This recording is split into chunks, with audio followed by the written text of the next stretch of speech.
Hola, buenas tardes. Mi equipo y yo les vamos a hablar sobre cadena de valor del petróleo. Se conoce como cadena de valor a un concepto teórico que describe el modo en que se desarrollan las acciones y las actividades de una empresa. Con base en la definición de cadena es posible hallar en ella diferentes eslabones que intervienen en un proceso económico. Se inicia con la materia prima y llega hasta la distribución del producto terminado en cada eslabón. Se añade valor, que en términos competitivos está entendido como la cantidad de los consumidores que están dispuestos a abonar por un determinado producto o servicio. En la cadena de valor se pueden diferenciar dos tipos de actividades: las actividades primarias, que son un grupo de acciones enfocadas en la elaboración física de cada producto, y el proceso de transferencia al comprador.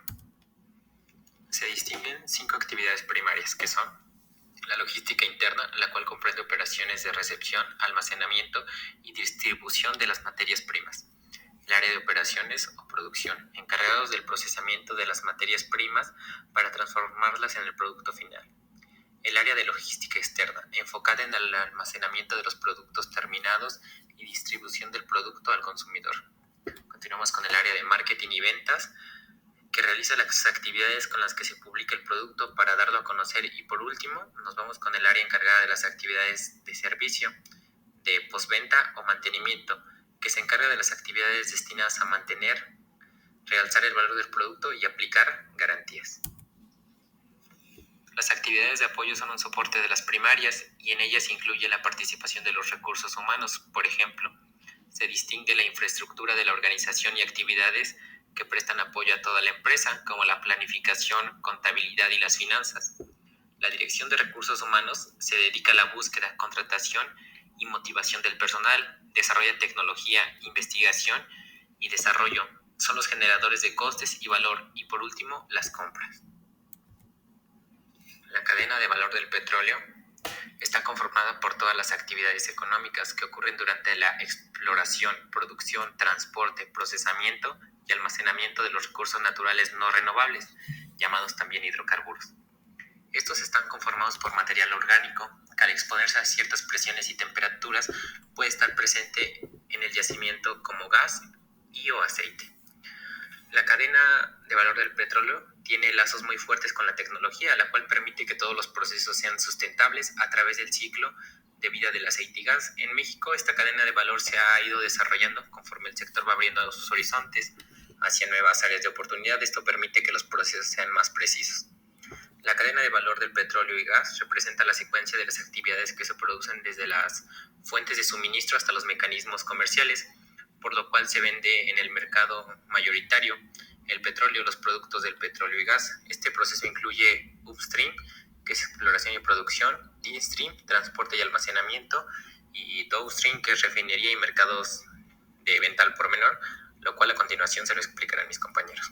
Eso es todo de mi parte. Soy Edgar Eduardo Beltrán Ávila. Mi nombre es César Alejandro Vázquez Bonecki. Yo les hablaré sobre la cadena de valor del petróleo y nos enfocaremos más que nada en perforación. Antes de continuar, es importante tener un concepto claro, que el cual es un pozo petrolero. Alude a cualquier perforación de suelo hueco, agujero u hoyo que comunica el yacimiento con la superficie de manera segura, diseñada con el propósito eh, con el objetivo de hallar y extraer fluido combustible. ¿De qué va a depender esto? De la densidad del pozo, de la presión hidrostática y sobre todo de la presión de formación que vayamos a encontrar. Lo vamos a dividir en tres partes, en su trayectoria, características y objetivo. Van a haber algunos pozos que se dividan por las características de este, otro por las trayectorias y algunos otros por objetivos. En algunos vamos a extraer petróleo crudo y en otros vamos a extraer gases.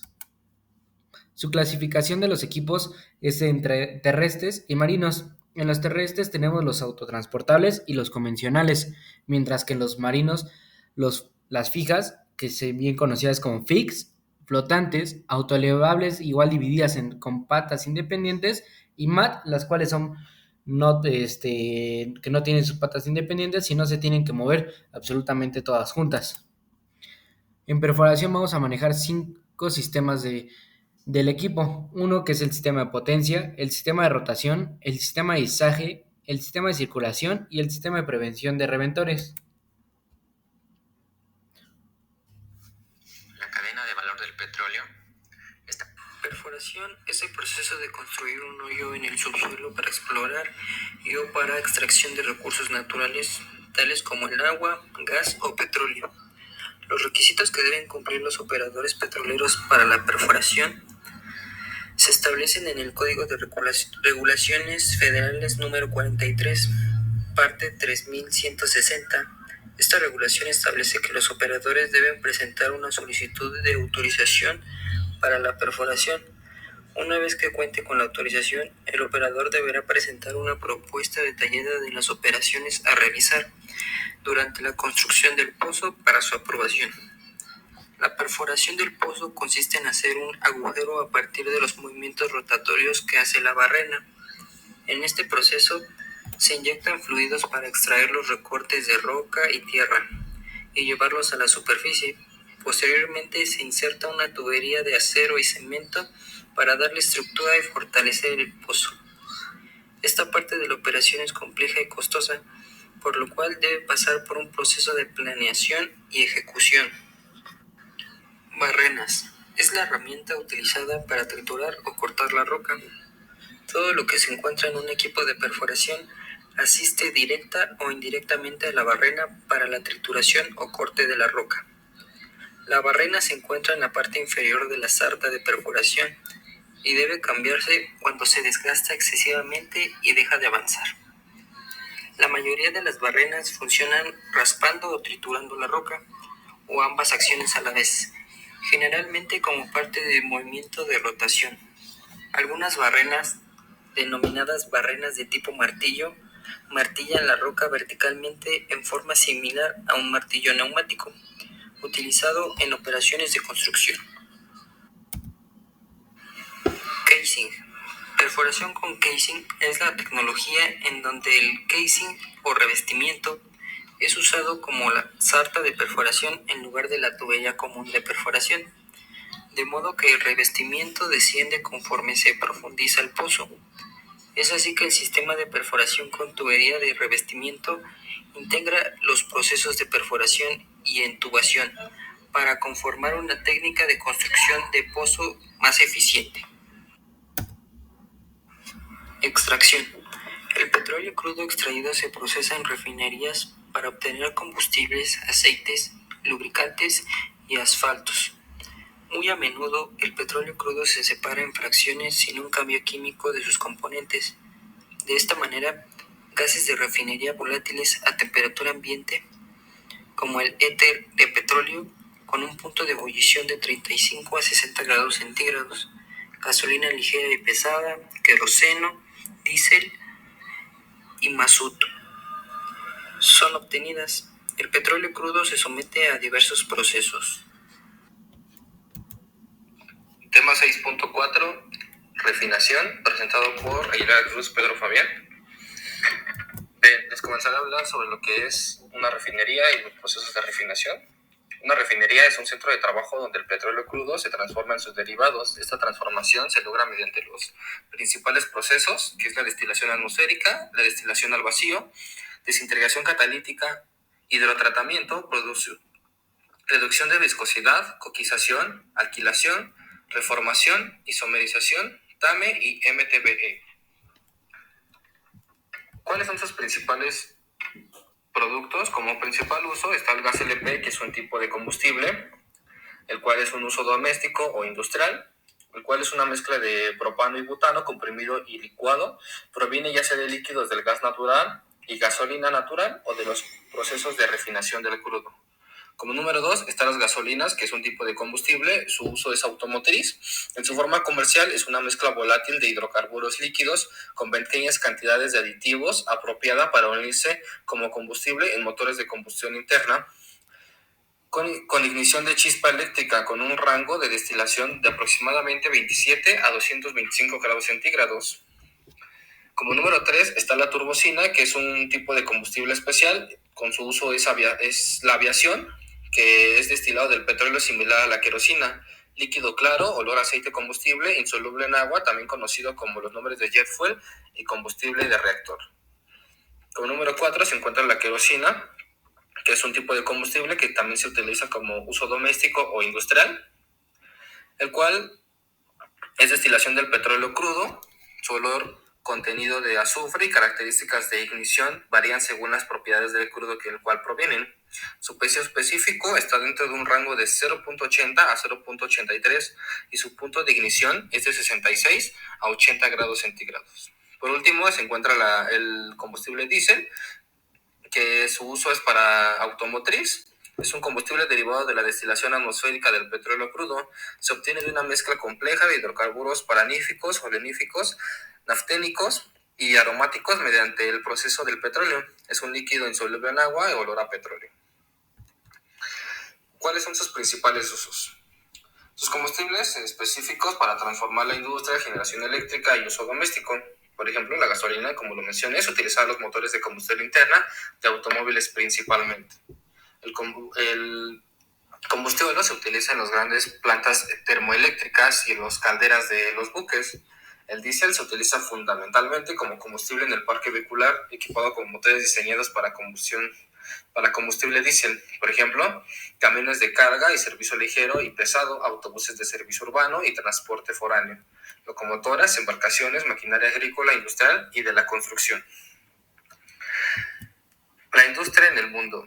En general, el desarrollo de los centros de refinación se encuentran cerca de los centros de consumo, debido a que es más económico transportar el petróleo crudo que sus derivados.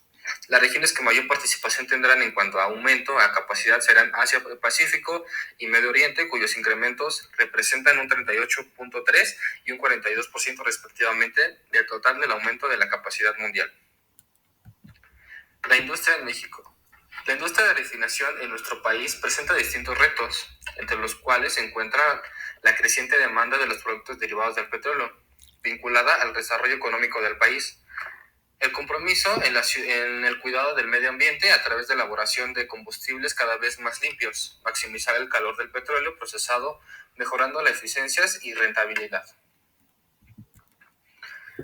La producción. Durante el 2007, el Sistema Nacional de Refinación procesó 1.270.000 barriles diarios, tras ser tres de las 6 refinerías mostraron incrementos, de los cuales destaca Tula, con un volumen procesado del 6% mayor al registrado en el 2006.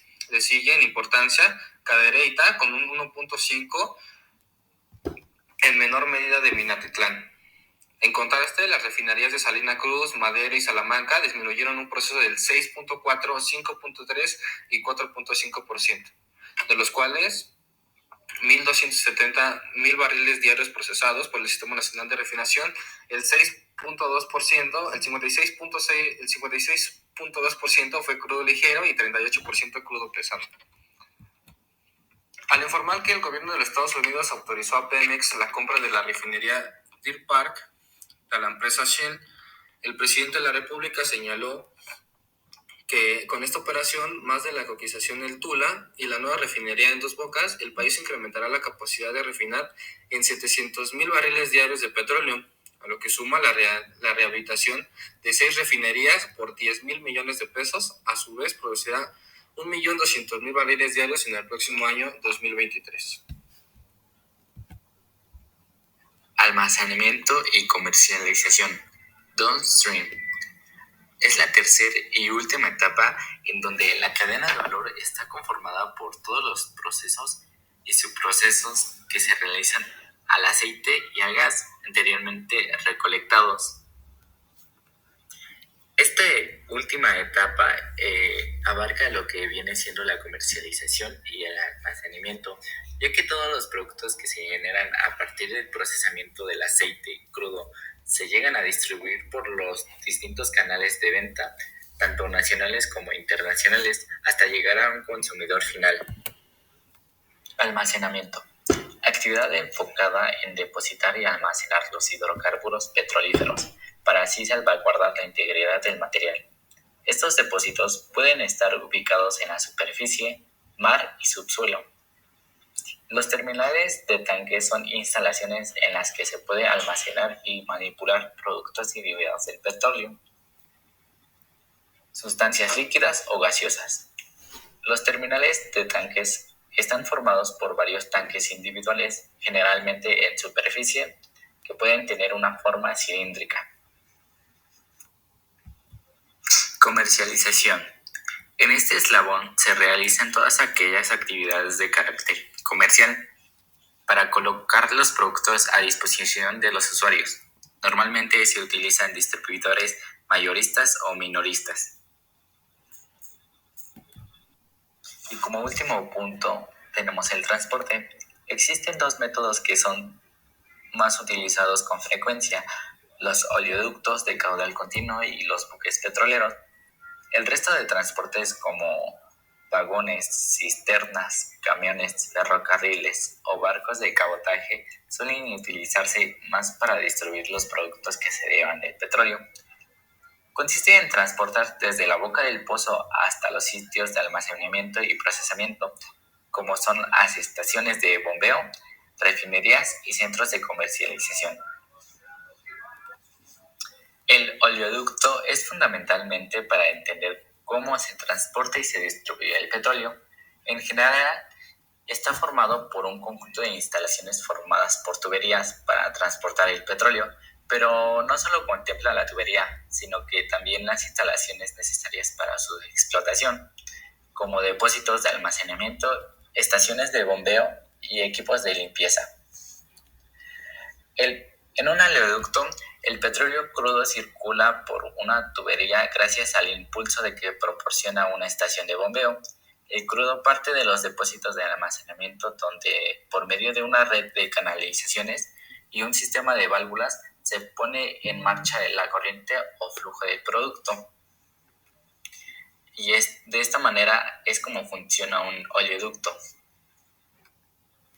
El transporte marítimo del crudo, también llamados como buques petroleros, son grandes navios con una gran capacidad que funcionan a modo de depósitos flotantes que pueden llegar a medir 350 metros de largo y alcanzar una capacidad de 250,000 toneladas de pesos. Si bien en la actualidad se constituye como uno de los principales medios de transporte del petróleo, de hecho se estima que cada año se transportan por barco más de 1,000 millones de toneladas de crudo en todo el mundo. El buque petrolero es el medio más económico cuando se requiere transportar el petróleo a largas distancias. Para terminar nuestra presentación, algunos de los productos en los que es utilizado el petróleo es la gasolina, el queroseno, la parafina, detergentes, el gas propano, el polietileno y los disolventes. Muchas gracias por su atención. Nuestro equipo estuvo conformado por Abundis Álvarez Andrés Israel, Aguilera Cruz Pedro Fabián, Beltrán Ávila Edgar Eduardo, García Galindo Ismael Jabacú, Vázquez Bonecki César Alejandro. A continuación les dejaremos una pequeña actividad y de nuevo muchísimas gracias.